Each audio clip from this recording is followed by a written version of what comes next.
The waitress quietly swapped his glass. Seconds later, she saved the Alpha King's life. What made a waitress quietly switch the Alpha King's glass? And how could that single decision save his life only seconds later? Welcome back, everyone, and get ready for another unforgettable story of courage, destiny, and a choice made when every second matters. Before we begin, subscribe to the channel and turn on notifications so you never miss our upcoming stories. Thank you for spending your time with us and for continuing to support the channel. Every view and every moment you share with these stories means so much. Tell us in the comments, would you risk everything to protect someone if you believed their life was in danger?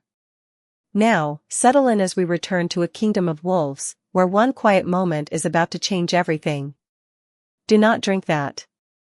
Rachel Bennett's voice was barely louder than the music, but the 4 words stopped Alpha King Nathaniel Cross with the crystal glass less than an inch from his lips.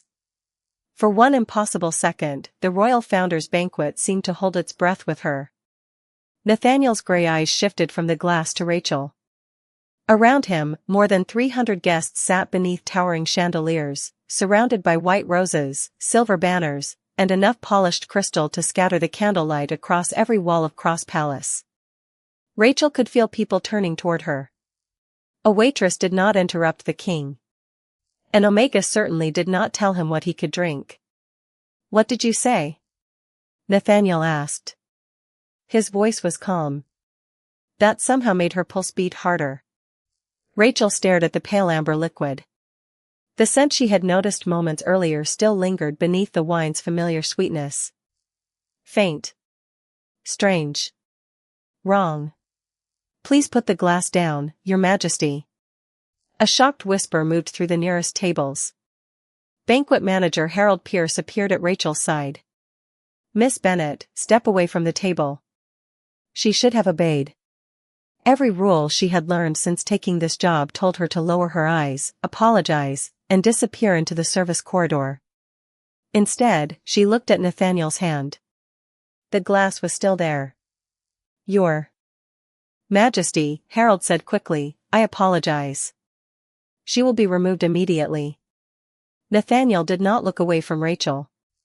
"Why should I put it down?" Her mouth went dry. She could not prove what her senses were telling her. Not yet.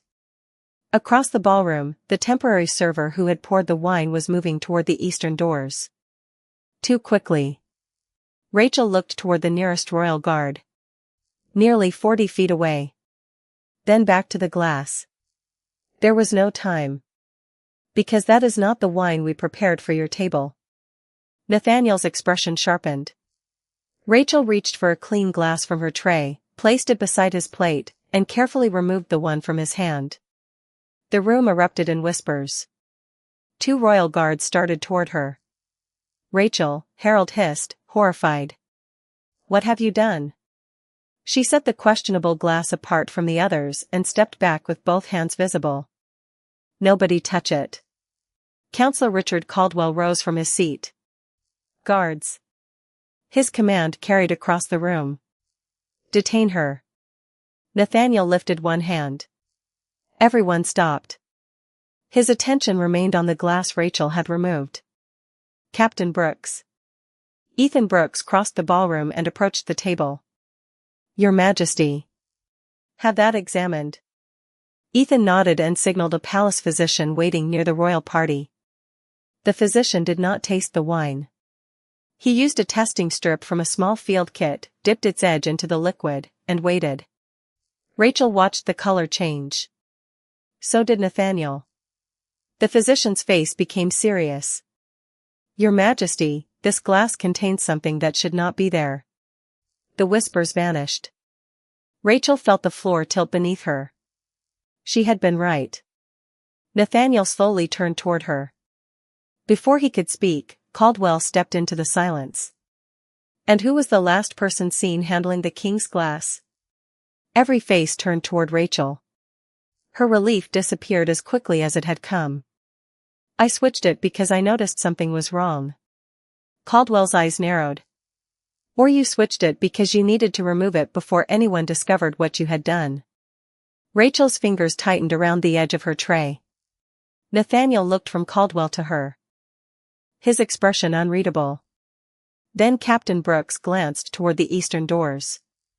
"Your Majesty, the server who poured the wine is gone." The ballroom doors closed at once. Rachel stood beside the king's table, surrounded by guards, staring at the glass that had just proven she saved his life. And somehow, she had become the first suspect. 6 hours earlier, Rachel Bennett had been counting wine bottles in a service room where nobody important would ever think to look for her. That was exactly how she preferred it. Cross Palace was already humming with preparations for the royal founder's banquet, and every hallway seemed filled with polished shoes, hurried instructions, and servants carrying arrangements of white roses toward the grand ballroom. Rachel stood beside 3 wooden wine cases with a clipboard in one hand and a pencil tucked behind her ear. 36 bottles of reserve red, 24 white, 12 sparkling, she murmured, checking each label against the inventory sheet. She had learned long ago that people noticed rank, beauty, and power. Rachel noticed details. A chipped glass. A missing bottle. A guest who always requested lemon instead of lime. A seal turned slightly farther clockwise than the others. None of it seemed impressive until something went wrong. At 23, Rachel had spent 4 years working dining rooms, first at a small pack-owned restaurant and now inside Cross Palace. Being in Omega had taught her another useful skill. People spoke freely when they assumed the waitress beside them did not matter. Rachel never used what she overheard for gossip. She simply remembered.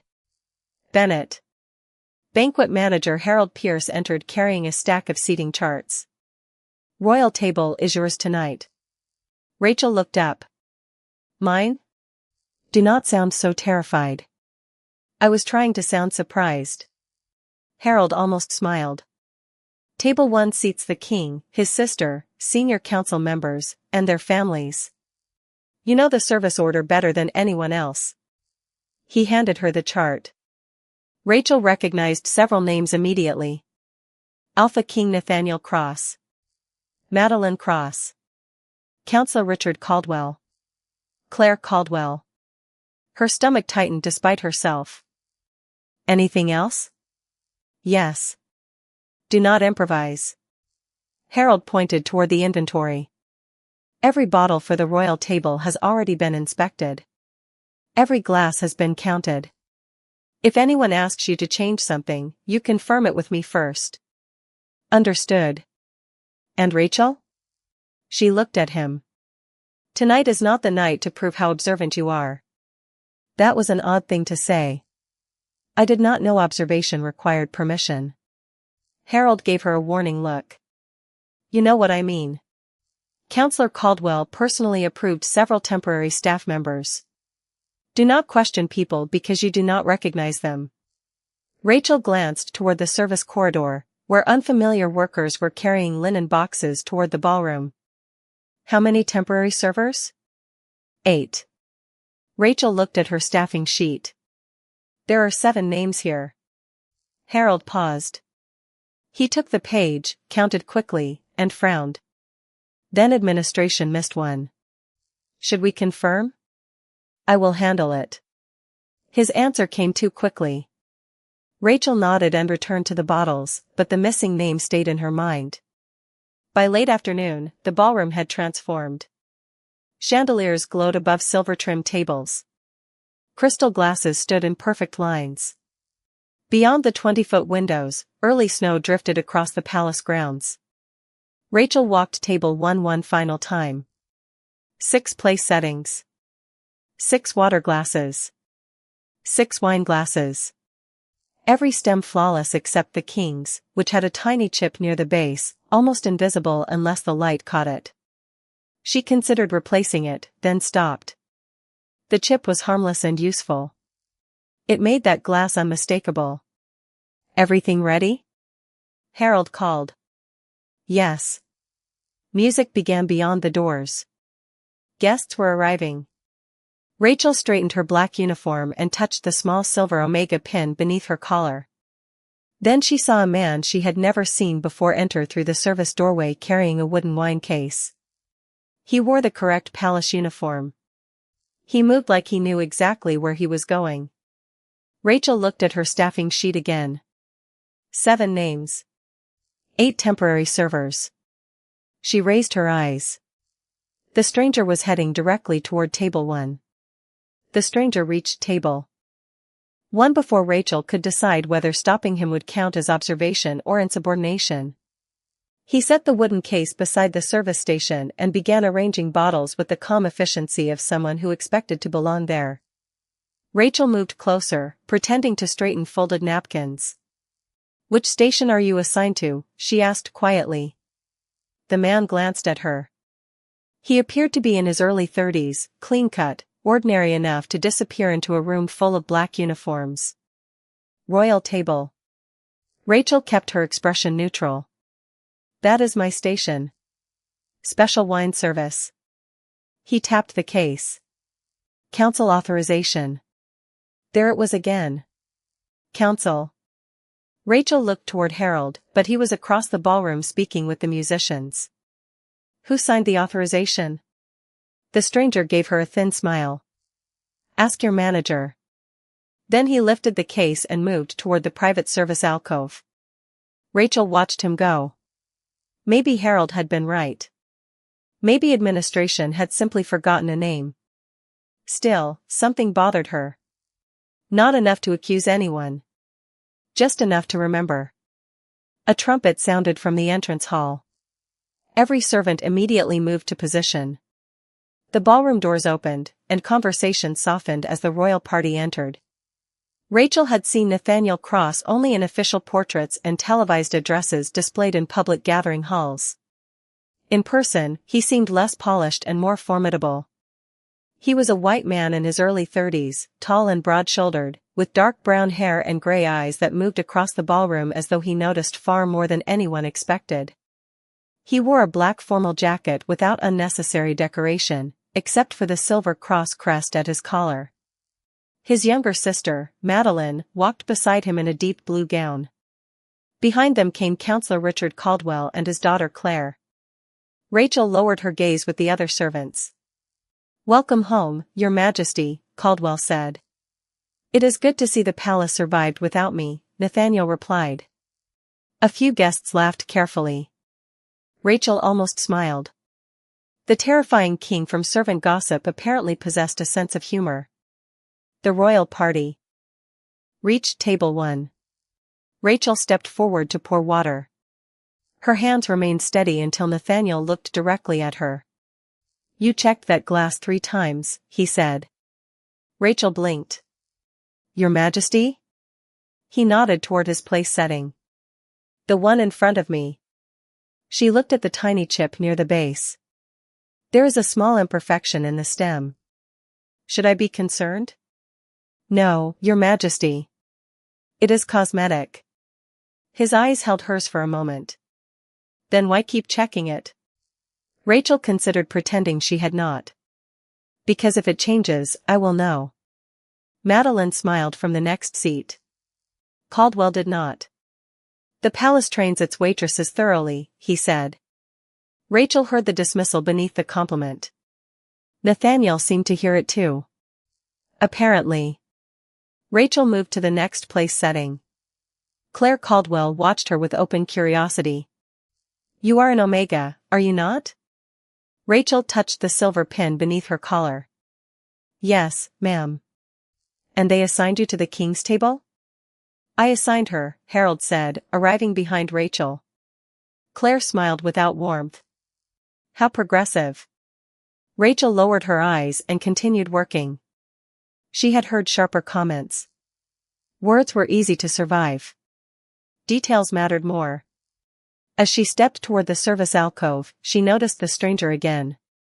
He had opened his wooden case. 11 bottles rested inside. Rachel stopped. Every approved bottle for table 1 carried a silver wax seal stamped with the royal crest. 10 of his bottles matched perfectly. The 11th almost did. Almost. Its crest faced slightly left, and the wax was a shade darker than the others. Rachel felt the back of her neck grow cold. Then the stranger looked up and caught her staring. The stranger looked away first. That should have reassured Rachel. It did not. She stepped into the service alcove and reached for the bottle before he could close the wooden case. This one is different. His hand settled on the edge of the case. It is wine. I can see that. Rachel kept her voice low. The seal does not match the others. Different production batch. The Royal Reserve uses the same silver wax for every bottle approved for this banquet. His expression tightened almost invisibly. You inspect wax now? Tonight I inspect everything that reaches table 1. For a moment, neither moved. Then Harold appeared at the alcove entrance. Rachel, what is taking so long? She turned toward him. This bottle was not in our inventory. Harold sighed before even looking. We discussed this. I know, but the seal is different. He took the bottle, examined it briefly, and handed it back to the stranger. Council selection. Rachel stared at him. Did you verify it? Counselor Caldwell's office did. That is not what I asked. Harold's eyes sharpened. Lower your voice. Rachel glanced toward the ballroom. Music drifted through the doorway, mixed with silverware and conversation. Nobody outside the alcove seemed to notice anything unusual. There were 8 temporary servers and only 7 names, she whispered. Now an unlisted server has an unlisted bottle. Harold rubbed his forehead. Rachel, the palace has nearly 200 people working this event. Administrative changes happen. Then confirming it should take 2 minutes. And accusing a council-approved employee without cause could cost you your position. A new voice entered from behind them. What exactly is she accusing him of? Claire Caldwell stood at the alcove entrance. Rachel's stomach tightened. Harold immediately straightened. Nothing, Miss Caldwell. A minor inventory question. Claire's gaze moved from Rachel to the bottle. That wine came from my father's private reserve. It was selected as a gift for the king. Rachel looked at the dark wax again. Then why is it marked with a royal seal? Silence. Claire's smile faded. Harold closed his eyes briefly, as though Rachel had just stepped off a cliff he had warned her about. Perhaps, Claire said, because gifts intended for the royal table are inspected and resealed. Then there should be a record. Do you question every bottle this aggressively? Only the ones that are not on my list. Claire stepped closer. You seem to have forgotten your position. Rachel felt the familiar pressure behind those words. Not an argument. A reminder. Omega. Waitress. Replaceable. No, ma'am, Rachel said. My position is why I noticed. Claire stared at her. Harold intervened quickly. Rachel, return to the ballroom. But the bottle. I will handle it. Rachel hesitated. Now. She obeyed. As she walked back toward table 1, she forced herself to breathe evenly. Maybe she had pushed too far. Maybe the explanation was exactly what Claire claimed. Yet when Rachel passed Nathaniel's chair, she noticed his chipped wine glass was still empty. That gave her time. She continued serving water while watching reflections in the polished silver centerpiece.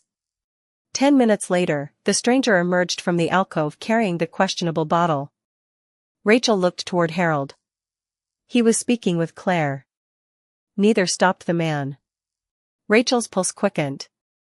The stranger moved behind table 1, uncorked the bottle, and began pouring for the royal guests. He filled Caldwell's glass from a different bottle. Claire's from another. Madeline's from the approved reserve. Then he reached Nathaniel. The dark-sealed bottle appeared in his hand. Rachel stopped walking. He poured only into the king's glass. Not Madeline's. Not Caldwell's. Not Claire's. Only Nathaniel's. Rachel felt every doubt inside her disappear. The stranger replaced the bottle on his tray and moved away. Nathaniel continued speaking with a council member, unaware. Rachel approached the table as calmly as she could. She lifted an empty plate from beside him, then caught the faint scent rising from his wine. It was subtle beneath the reserved sweetness, but it did not belong there. She looked across the ballroom for Captain Ethan Brooks. Nearly 40 feet away. She looked for Harold. Still occupied. Then she saw the stranger moving toward the eastern doors. Nathaniel reached for his glass. Rachel had seconds. For 1 second, Rachel considered doing exactly what she had been told. Stay in her place. Trust the people above her. Let someone with more authority decide whether her concern mattered. Then Nathaniel's fingers closed around the stem of the glass. Your Majesty. He looked toward her. Rachel stepped closer. Please wait. Harold appeared almost immediately, his face tight with frustration. Rachel, return to your station. She looked at him. That bottle was used only for the king. Harold glanced toward the royal table. What? The temporary server poured from different bottles for everyone else. He used the dark-sealed bottle only for His Majesty. Claire Caldwell set down her napkin. Enough. My father provided that wine as a gesture of respect. Rachel turned toward her. Then why did nobody else receive it? Claire's expression hardened. Because it was intended for the king. Rachel. Harold's warning was unmistakable now. Step away. The room around them had begun to notice. Nearby conversation softened. Nathaniel still held the glass, but he had not raised it again. His gray eyes moved from Rachel to Claire, then to Harold. Let her speak. 3 quiet words changed everything. Harold lowered his head. Rachel felt dozens of eyes settle on her. She wished Nathaniel had ordered her to leave. Leaving would have been easier than explaining a suspicion she could not yet prove. I checked every approved bottle before the banquet, she said. That one was not among them. Its seal is darker, the crest is positioned differently, and the server carrying it is not listed on the staffing sheet I was given. Counselor Richard Caldwell leaned back in his chair. You are making a serious accusation based on wax and paperwork. I am describing what I saw, sir. And what exactly do you believe happened? Rachel hesitated. She did not know. That mattered. I do not know. Richard gave a humorless smile. Then perhaps you should stop behaving as though you do. A few guests shifted uncomfortably. Rachel felt heat rise into her face, but she kept her voice steady. I only know that something does not match. Nathaniel glanced at the wine. And the scent? Rachel blinked. He had noticed her reaction earlier. Different from the approved reserve. Different how? Faintly bitter beneath the fruit. I cannot identify it. She made herself add, I am not qualified to tell you what it is. Nathaniel studied her for a moment. That is a better answer than pretending certainty. Richard's jaw tightened. Claire looked toward her father. Rachel searched the ballroom for the temporary server. He had reached the eastern doors. One hand was already on the brass handle. There, Rachel said. Captain Ethan Brooks turned immediately. The server saw him. His posture changed. He slipped through the doorway. Ethan signaled 2 guards and followed. The ballroom stirred with nervous whispers. Harold stared after them, finally looking less irritated than concerned. Nathaniel placed his glass on the table. Rachel exhaled for the first time in what felt like minutes. Bring another bottle, Harold said. Rachel nodded and turned toward the service station. Then Claire spoke. Surely we are not going to disrupt the entire banquet because an Omega waitress has an instinct. Rachel stopped. Nathaniel answered before she could. No. Claire relaxed slightly. We are going to disrupt it because a member of my staff identified 3 security irregularities that everyone else missed. Rachel looked at him. Richard's expression became unreadable. Nathaniel pushed the questionable glass several inches away. Nobody touches this until Captain Brooks returns. Rachel reached for a clean glass from her tray. As she placed it beside him, she noticed something on the tablecloth. A tiny dark flake of wax rested near Nathaniel's plate, almost hidden against the embroidered silver pattern. Rachel looked at the bottle across the room. Then at the flake. The seal had not merely been different. Someone had opened that bottle and sealed it again. Rachel stared at the tiny flake of dark wax as the meaning settled over her. "Your Majesty, please do not let anyone remove that bottle." Nathaniel followed her gaze. "Why?" She pointed without touching the tablecloth. "The seal was broken before it reached this table." Richard Caldwell gave an impatient sigh. "You cannot possibly know that from a piece of wax." Rachel looked at him. "A properly opened bottle leaves the seal around the neck. That flake came from wax that was cut away and replaced." Harold stepped closer, his earlier frustration fading into concern. "Rachel, are you certain?" "I prepared the royal inventory myself. The approved bottles were sealed when I checked them." Nathaniel looked toward the service station, where the dark sealed bottle remained. "Then nobody touches it." A palace physician arrived carrying a compact testing kit. Captain Brooks had apparently sent him before pursuing the missing server. The physician approached the king's glass carefully. "Your Majesty, with your permission." Nathaniel nodded. Rachel watched him place a testing strip into the wine. Seconds passed. The strip changed color. The physician's expression sharpened. "There is an unidentified substance present that does not belong in this vintage." The ballroom became so quiet Rachel could hear the soft movement of snow against the windows. Nathaniel did not react immediately. He simply looked at the glass he had nearly lifted to his lips. Then he looked at Rachel. "You smelled it?" "Something unusual, yes." "From several feet away?" "No. When I cleared the plate beside you." Richard stood. "This proves the bottle was compromised." "It does not prove who compromised it."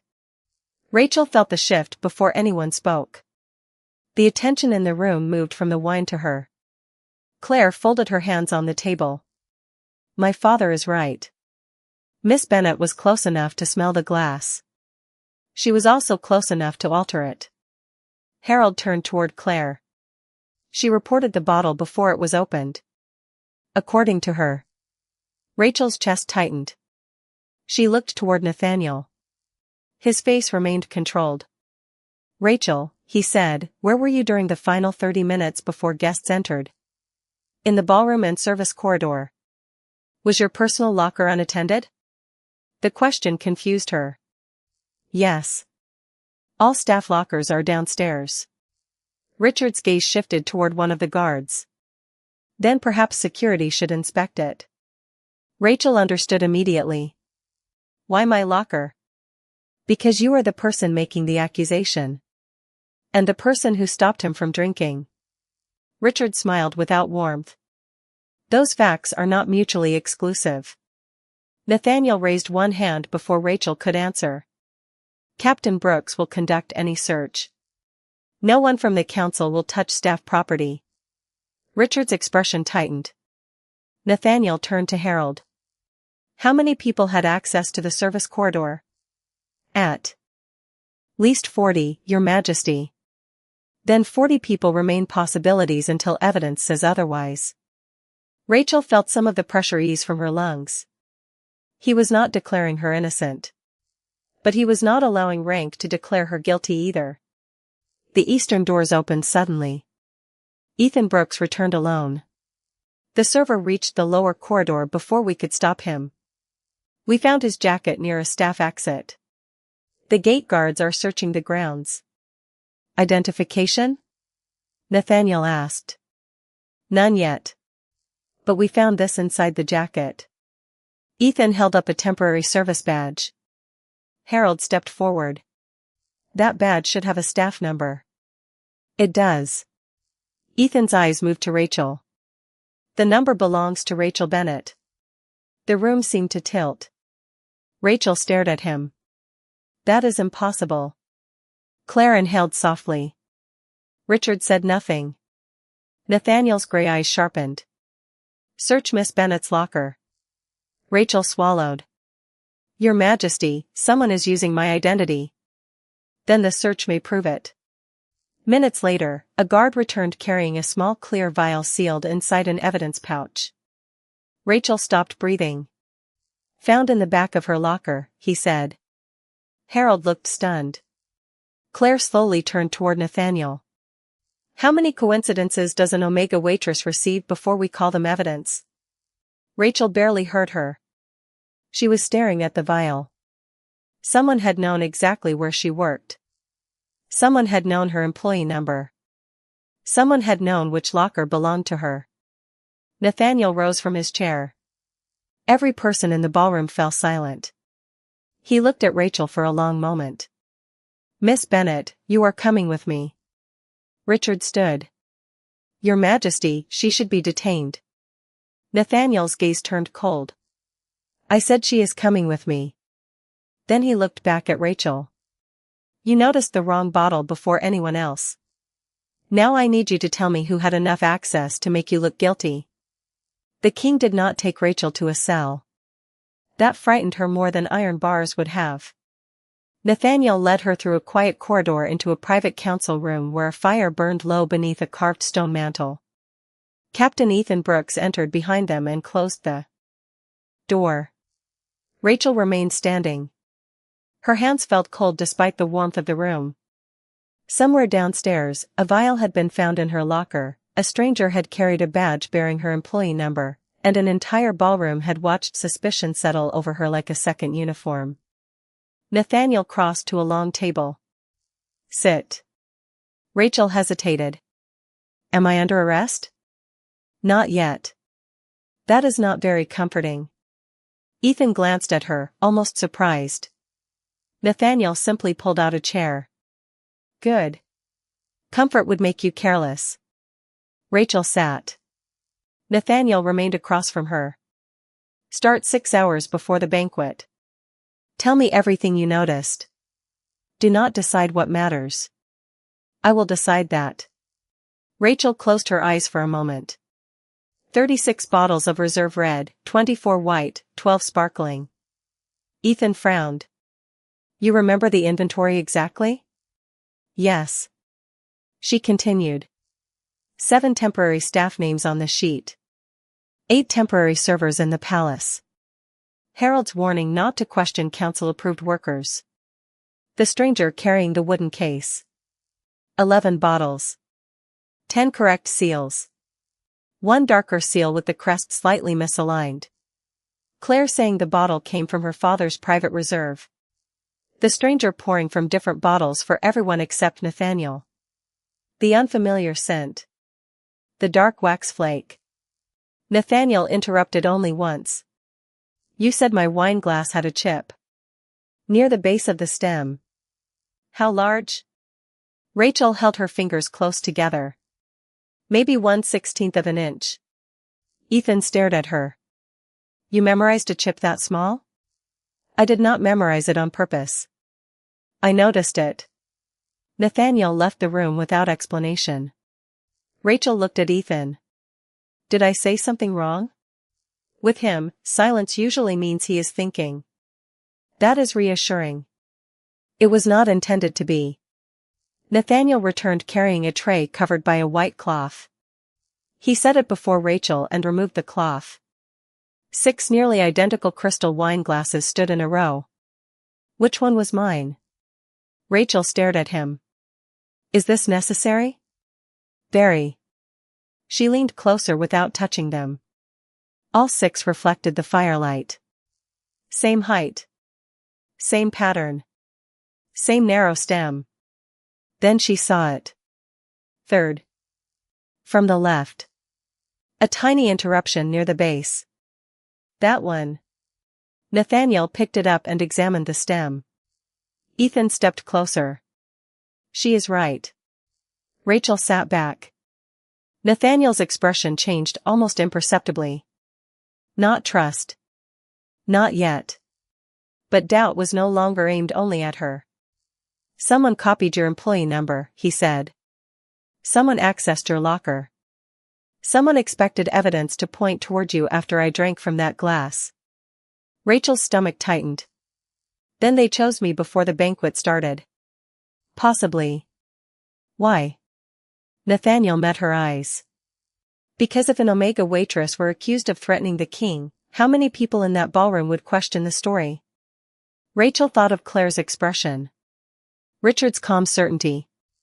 Even Harold's repeated warnings to stay in her place. Not many. Exactly. Ethan placed a staffing report on the table. There is another problem. The authorization for the temporary server was entered through a council office account. Rachel looked at him. Caldwell? The account belongs to his department. That does not prove he personally used it. Nathaniel walked toward the window. Snow covered the palace grounds beyond the glass. Who knew you were assigned to table 1? Rachel thought carefully. Harold. Kitchen supervisors. Staffing administration. Anyone who saw the final service chart. And the Caldwells? She remembered Claire entering the alcove at exactly the wrong moment. They could have known. Nathaniel turned. Could have is not evidence. Rachel nodded. Then what do we do? A faint change passed through his expression at the word we. Ethan noticed it too. Nathaniel returned to the table. We let whoever framed you believe it worked. Rachel's pulse quickened. Meaning? Tomorrow morning, I will announce that you are being formally investigated as the primary suspect. She stared at him. You want them to think you believe I did it. I want them comfortable enough to make another mistake. Rachel looked at the 6 glasses between them. And if they do not? Nathaniel's gray eyes held hers. Then we keep looking until the truth becomes harder to hide than you were supposed to be. By 8 the next morning, everyone in Cross Palace knew Rachel Bennett was the primary suspect. Nathaniel had made certain of it. The announcement traveled through servant corridors, council offices, and breakfast rooms with remarkable speed. Rachel heard whispers following her as Captain Brooks escorted her toward a guarded guest room on the palace's 2nd floor. She kept her eyes forward. Knowing the accusation was part of Nathaniel's plan did not make the humiliation feel imaginary. They believe it, she murmured. Ethan glanced toward 2 servants who immediately looked away. That is the idea. It is easier to be the idea when people are not staring at you. Fair point. He opened the guest room door. Stay here until someone comes for you. Rachel stopped. Someone? Trust the plan. The door closed behind him. Rachel spent the next 3 hours listening to footsteps in the corridor and wondering whether the person who framed her was already celebrating. Shortly before noon, Ethan returned. His expression told her something had changed. We have movement. Rachel stood. What happened? Someone entered the banquet records office 20 minutes after the king's announcement. Who? A junior clerk from Counselor Caldwell's department. He removed 2 staffing documents and tried to send them out with routine correspondence. Rachel's pulse quickened. Did you stop him? Not immediately. We followed him. Ethan handed her a plain dark cloak. The king wants you downstairs. They entered the palace through a private staircase and reached a small security office where Nathaniel stood over a table covered with copied records. He looked up when Rachel entered. Our suspect believed the investigation was closing around you. And he made a mistake. Several. Nathaniel tapped one document. The temporary badge carrying your employee number was created yesterday afternoon. The authorization originated from Caldwell's administrative office. Rachel looked at the signature line. That still does not prove Counselor Caldwell ordered it. Correct. Nathaniel's mouth shifted slightly, almost approving. You are learning. I have had an educational 24 hours. Ethan placed another paper beside the first. The clerk also tried to destroy the original service roster. Rachel examined it. 8 temporary names appeared there. One had been added in different ink. There. She pointed. That name was not on my copy. Nathaniel leaned closer. You are certain? Yes. Who is Marcus Vale? Ethan answered. According to palace employment records, nobody. Rachel felt a chill. The missing server. Likely an alias. Nathaniel straightened. We now have evidence of falsified staffing records, but we still need the person who carried the bottle. Rachel thought about the stranger's movements. The wooden case. The eastern exit. The way he had known exactly when to leave. He expected to disappear before anyone noticed the glass. Which means he may have had help outside the ballroom, Ethan said. A knock interrupted them. A guard entered carrying a sealed message. Captain, this was intercepted at the south gate. Ethan opened it, read silently, then passed it to Nathaniel. Rachel watched the king's expression harden. What does it say?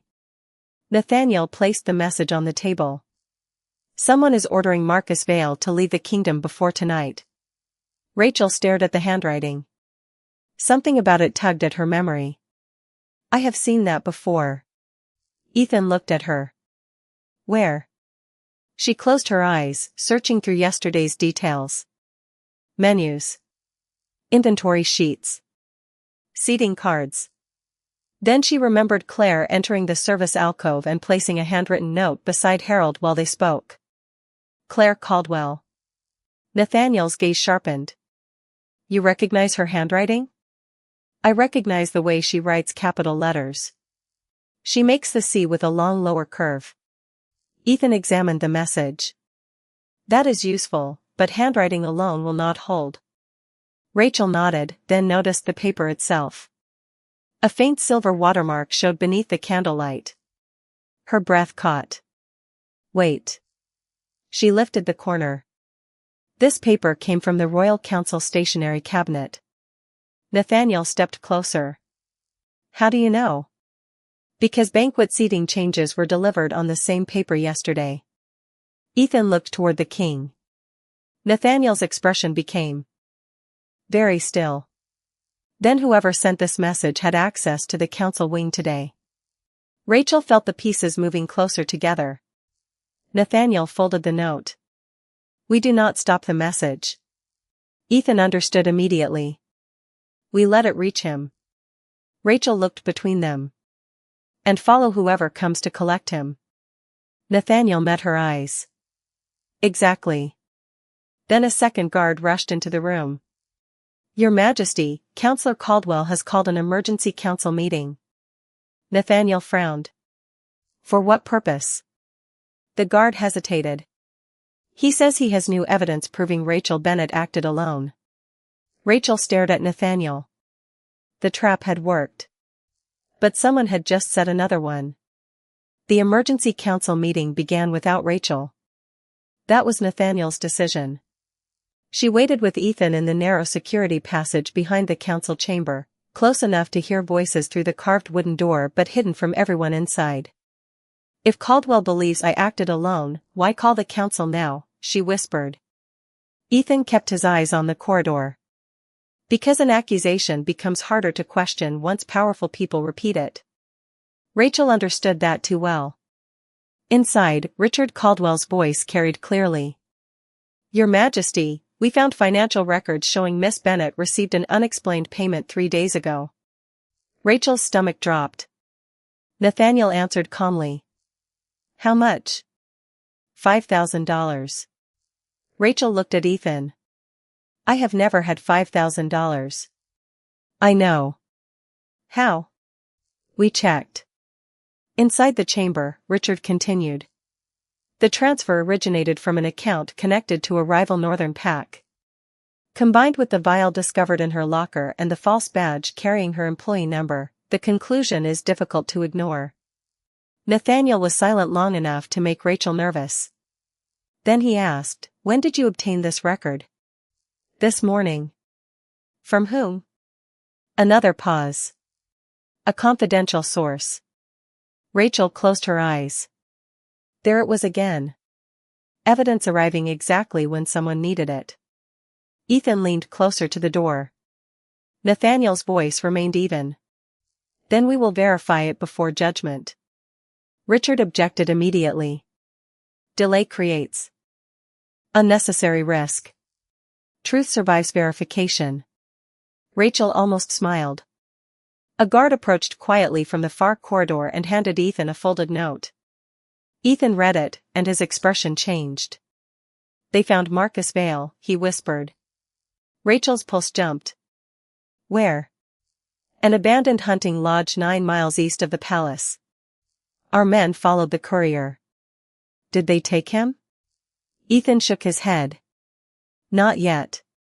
The king wants the entire chain. Before Rachel could answer, the council chamber doors opened. Claire Caldwell emerged carrying a silver document case. She did not see Rachel behind the hidden partition. Claire hurried toward the private council archive. Ethan watched her disappear around the corner. Stay here. Rachel caught his sleeve. Wait. Something about the case bothered her. She had seen it during the banquet, resting beneath Richard's chair. A small silver crest decorated the clasp. That belonged to her father last night. Ethan looked toward the corridor. You are sure? He kept the banquet papers inside it. Ethan signaled a guard to follow Claire discreetly. Minutes passed. Rachel listened to her own breathing. Then Nathaniel stepped through the hidden door. Caldwell has requested that you be formally charged before sunset. Rachel stood. And the payment record? Fabricated. Already? The royal treasury confirmed the account does not exist. Nathaniel's expression hardened. He expected the council to accept a document because it looked official. Rachel thought of the bottle seal. The employee badge. The staffing record. That is what they keep doing. Nathaniel looked at her. What? Making things look almost right. She began pacing slowly. The seal looked royal unless you compared it closely. The badge looked real unless someone checked the number. The staffing authorization looked official. Now the bank record. Ethan returned before Nathaniel could answer. Claire entered the archive and removed several documents. My guard is following her. Nathaniel nodded. Let her continue. Rachel suddenly remembered the silver document case. What if the papers are not what matters? Both men looked at her. Claire carried the same case. Her father used at the banquet. Nathaniel's gaze sharpened. Rachel continued. If they are destroying records, why carry something recognizable through the palace? Ethan understood first. Because the case is not for taking evidence out. Rachel's thoughts raced. It is for bringing something in. Nathaniel went still.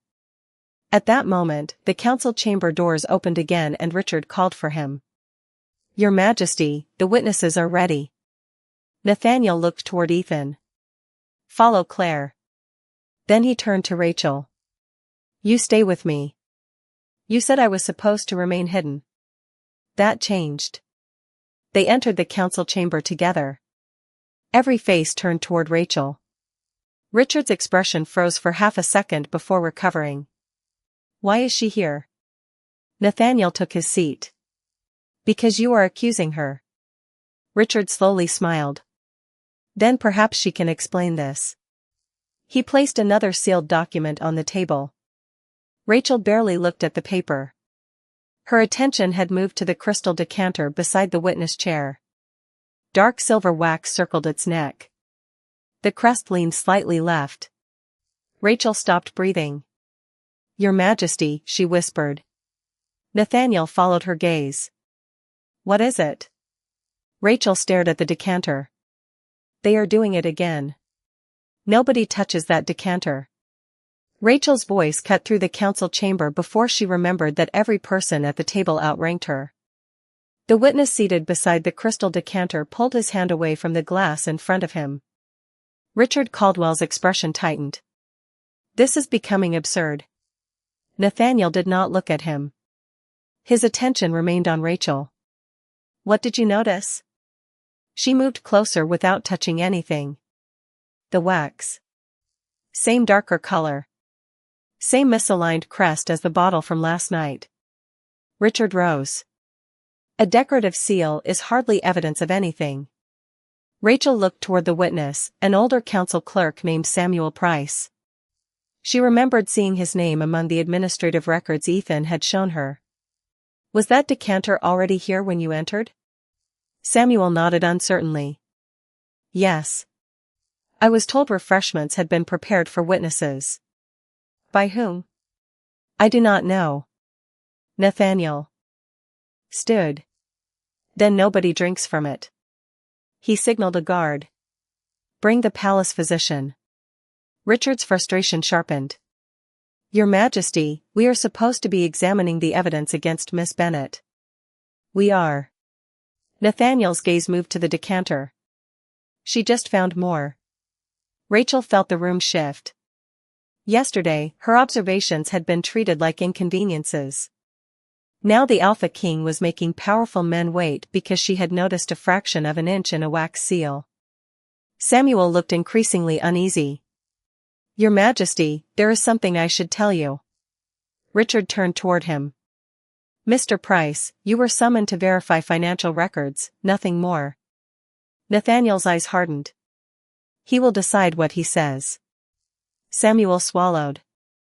Last month, I found discrepancies in several payments authorized through Counselor Caldwell's office. Temporary staffing, private transportation, administrative expenses. Individually, they looked routine. Together, they did not. Rachel saw Richard's face lose a trace of color. And you reported this? Nathaniel asked. I intended to. This morning I received orders to bring the original records here. Who sent the orders? Counselor Caldwell's secretary. The chamber went silent. Richard stood rigidly. My office processes hundreds of requests. That proves nothing. The physician arrived and examined the decanter using the same testing procedure from the banquet. Rachel watched the strip change color. The physician immediately set it aside. Your Majesty, there is an unidentified substance in this liquid as well. Samuel stared at the untouched glass before him. Rachel felt cold despite the fire burning across the room. Twice. 2 altered containers. 2 intended targets connected to the same council office. Nathaniel looked at Richard. Still decorative? Richard's voice remained controlled. Someone is clearly attempting to implicate my family. The chamber doors opened. Ethan entered carrying the silver document case Rachel had recognized. Claire followed several steps behind him, pale and furious. Your Majesty, Ethan said, Miss Caldwell entered the archive carrying this case. She removed 3 original payment ledgers and replaced them with copies. Richard turned toward his daughter. Claire? I was protecting confidential council documents. Ethan placed the case on the table. That is not all she was carrying. He opened it. Inside were several unused temporary service badges, sheets of Royal Council stationery, and sticks of dark silver sealing wax. Rachel stared at the wax. Same color. Same texture. Claire's composure cracked. Those were already inside. Ethan shook his head. My guard watched you place them there. Richard stepped backward from the table. Nathaniel's expression became frighteningly calm. Captain Brooks, what about Marcus Vale? Located 9 miles east of the palace. The courier led us directly to him. He is now in royal custody. Richard's eyes closed for half a second. Rachel noticed. Nathaniel noticed too. Does he have anything to say? Ethan looked directly at Caldwell. Quite a lot. Rachel finally understood why Nathaniel had allowed the accusation against her to spread. Every false document had created another trail. Every attempt to erase evidence had produced another witness. The trap had never been around Rachel. It had been around whoever believed she was too insignificant to defend. Nathaniel turned toward the assembled council. Tomorrow morning, this chamber will reconvene as a formal royal court. Miss Bennet will appear before the kingdom. Richard's confidence flickered back. As the accused? Nathaniel looked at Rachel, then at the compromised decanter she had noticed before anyone else. No. His voice was quiet. As the witness who kept seeing what the rest of you were willing to ignore. The royal court opened at 9 the next morning, and for the first time since the banquet, Rachel entered the great hall without guards surrounding her. She still felt every eye follow her. Council leaders filled the raised galleries, palace officials occupied the lower benches, and representatives from neighboring packs stood beneath the silver banners of the crown. Nathaniel sat at the center of the chamber, with Madeline beside him and Captain Ethan Brooke standing near the evidence table. Richard Caldwell and Claire sat opposite Rachel. Neither looked at her. Nathaniel waited until the hall became completely silent. Yesterday, Rachel Bennet was publicly identified as the primary suspect in an attempt against my life. A murmur moved through the galleries. Evidence appeared to support that accusation. A vial was found in her locker. A temporary palace badge carried her employee number. Financial records suggested she had received payment from a rival pack. Rachel felt the old humiliation tighten beneath her ribs. Nathaniel continued. Every one of those pieces of evidence was manufactured. Ethan placed the false badge, fabricated financial record, and vial evidence pouch on the table.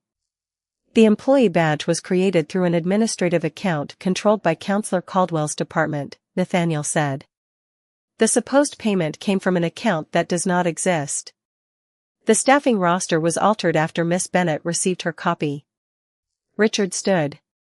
Administrative access is shared by dozens of employees. None of this connects me personally to an attempt against the crown.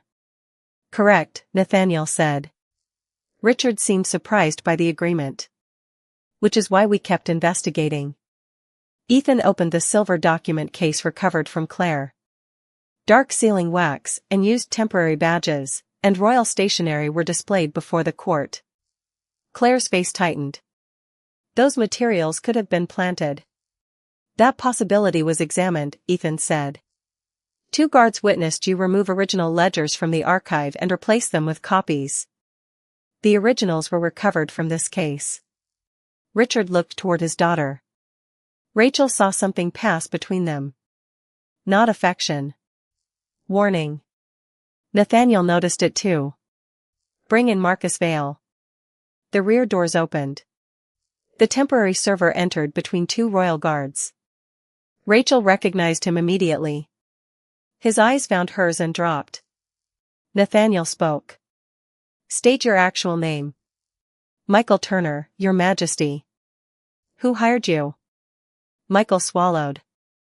A man from Counselor Caldwell's office contacted me 3 weeks ago. Richard laughed once. A nameless man. Convenient. Michael looked toward him. His name is David Mercer. Your secretary. The courtroom erupted in whispers.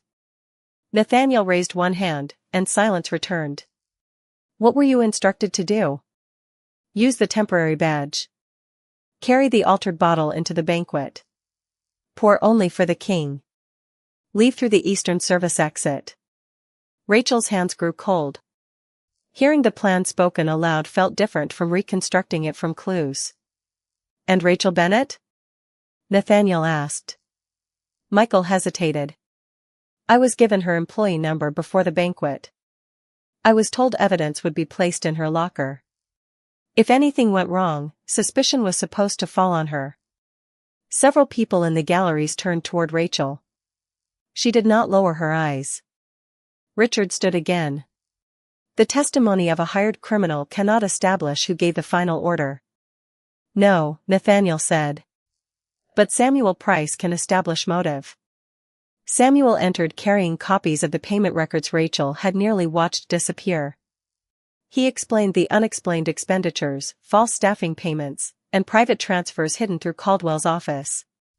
Nathaniel listened without interruption. Then Ethan placed one final document before the king. This was recovered from David Mercer's office after Michael Turner identified him. Richard's face changed. Nathaniel read it silently. Rachel watched his gray eyes become colder with every line. "A payment authorization," he said, "signed personally by Richard Caldwell." Richard did not move. Nathaniel looked across the courtroom. "You did not choose Rachel because she was involved. You chose her because you believed an Omega waitress would be the easiest person in this palace to blame."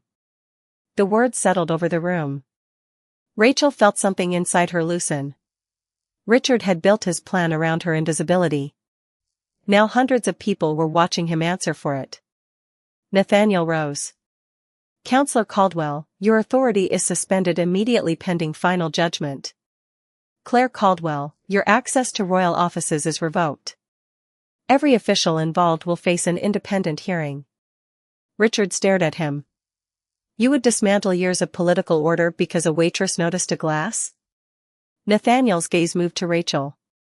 "No." Then he looked back at Caldwell. "Because she noticed what your political order taught everyone else not to see." Richard Caldwell did not answer immediately. For years, silence had worked in his favor. It had made servants nervous, junior officials uncertain, and council members eager to fill the space with excuses for him. This time, the silence belonged to Nathaniel. The Alpha King remained standing beneath the silver crest while the entire royal court waited. "Political order," Nathaniel finally said, "is not permission to decide whose truth matters." Richard's jaw tightened. "You are allowing one incident to reshape institutions that have served this kingdom for generations." Rachel felt the old instinct to disappear tug at her. Then she remembered the dark wax, the false badge, and the vial hidden where someone expected her word to mean less than planted evidence. Nathaniel descended the steps from the royal platform. This was not one incident. He stopped beside the evidence table. "It was a system you understood well enough to exploit. You knew a temporary worker could enter through a council authorization. You knew staff records could be altered without immediate review. Most importantly, you knew that if suspicion landed on an Omega waitress, many people would accept the accusation before asking whether it made sense." Nobody challenged him. Nathaniel turned toward Captain Brooks. "Effective immediately, all temporary palace credentials require independent verification from royal security. Any irregularity reported by palace staff must be formally documented, regardless of rank. No supervisor or council office may dismiss a security report without review." Ethan inclined his head. "Understood, Your Majesty." Nathaniel continued. "And establish a confidential reporting channel outside the council hierarchy. A servant should not need permission from the person above them to warn the crown." Rachel looked at Harold Pierce in the lower gallery. His face carried something between relief and shame. When their eyes met, he lowered his head. Richard gave a bitter laugh. "So this is your answer? Rewrite palace procedure because a waitress was fortunate?" Rachel felt the insult. But Nathaniel did not react with anger. "Fortunate?" He looked toward the questionable glass displayed among the evidence. She checked an inventory others assumed was correct. She questioned a staff discrepancy others ignored. She recognized an altered seal, noticed a server behaving differently, identified a second compromised container, and remembered details that led my guards toward the truth. His gaze returned to Richard. "Luck is what everyone else needed because they were not paying attention." The words moved through Rachel more deeply than praise should have. Nathaniel was not calling her extraordinary because fate had selected her. He was naming the work nobody had valued when she performed it quietly. Richard and Claire were escorted from the chamber to await their independent hearings, and this time no one protested. When the doors closed behind them, Nathaniel addressed the court once more. "Rachel Bennett was accused publicly. Her name will therefore be cleared publicly." He turned toward her. Hundreds of faces followed. Rachel straightened. "The evidence establishes that Miss Bennett had no role in the plot against the crown. Her actions prevented me from consuming a compromised drink and later protected another witness from the same scheme. She is cleared of every accusation. Rachel exhaled slowly. The room did not erupt into applause. Somehow, the silence meant more. People who had whispered about her now had nothing left to say. Nathaniel stepped toward her. Miss Bennet, the Crown owes you more than an apology. Rachel shook her head. Your Majesty, I do not want anyone to owe me. A faint curiosity entered his grey eyes. Then what do you want? She looked around the chamber. At servants standing near the doors. At junior clerks behind the council benches. At people accustomed to becoming invisible whenever someone important entered a room. I want the next waitress who says something is wrong to be heard before somebody asks what rank she is. Nathaniel held her gaze. Then he nodded once. Done. Rachel's throat tightened. For the first time, the change felt real. Nathaniel could have rewarded her with money and allowed the palace to remain exactly as it had been. Instead, the smallest voice in the ballroom had changed the rules of the room. As the court began to empty, Madeline approached Rachel with a warm smile. My brother rarely asks the same question twice. Rachel glanced toward Nathaniel. He was still watching her from across the chamber. What question? Madeline's smile deepened. What you want? Before Rachel could respond, Nathaniel walked toward them. He stopped at a respectful distance and extended his hand. Then perhaps I should ask you one more time, when the answer belongs only to you. Nathaniel's hand remained between them, open and patient. Rachel looked at it longer than she meant to. 2 days earlier, she would have taken the hand of an alpha king because refusing might have seemed disrespectful. Now she understood that he was waiting because the decision mattered. She placed her hand in his. The instant their palms touched, warmth moved through her fingers and settled somewhere beneath her ribs. Rachel stopped breathing. It was not painful or frightening. It felt like recognizing a voice she had somehow known before hearing it. Deep inside her, the quiet omega instinct she had spent years keeping carefully controlled suddenly lifted its head. Nathaniel went perfectly still. His gray eyes widened by the smallest degree. The composed king who had faced an entire court without hesitation seemed, for once, to have no prepared words.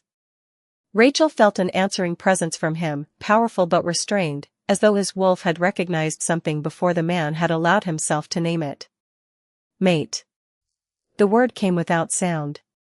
Rachel slowly pulled in a breath. Nathaniel released her hand immediately. Not because he rejected what had happened, but because he seemed determined not to turn recognition into possession. Madeline's eyes moved between them. A knowing smile appeared on her face. I think I should leave. Madeline, Nathaniel said. Definitely leaving. She walked toward the chamber doors, giving Rachel an encouraging glance before disappearing into the corridor. Rachel almost laughed. Nathaniel looked less amused. Are you all right? He asked. I think so. That is not a very confident answer. I have had a strange 2 days. A faint smile touched his face. Fair. Rachel looked down at her hand. You felt it too. Yes. And you know what it means. Yes. Her heartbeat quickened.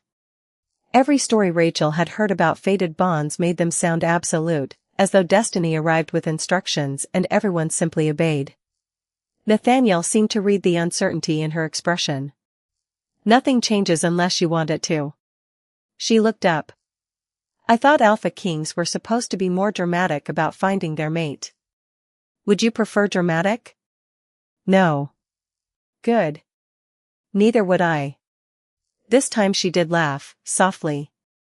The tension in his shoulders eased. Outside the tall windows, afternoon sunlight spread across the snow-covered palace grounds, bright enough to turn the gardens almost silver. Rachel walked toward the window, and Nathaniel joined her without standing too close. What happens to my job? She asked. Whatever you decide. That answer again.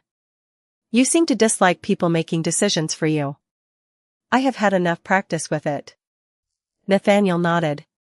Then perhaps you should have less. Rachel considered the ballroom, the whispers, Harold telling her not to question what did not look right. I want to keep working. Nathaniel glanced at her. As a waitress? For now. You saved the king and want to return to carrying dinner plates? I was good at carrying dinner plates. Apparently you were also good at preventing disasters. Rachel smiled. That was not in the job description. Nathaniel's expression softened. It will not be added. She looked at him. And the new reporting system? Captain Brooks begins implementing it tomorrow. Independent review, protected reports, no rank requirement. Rachel felt something inside her settle. That mattered more than a title. More than money. More, perhaps, than having the Alpha King standing beside her. Nathaniel turned toward her. There is still one question you have not answered. Which one? What do you want when the answer belongs only to you?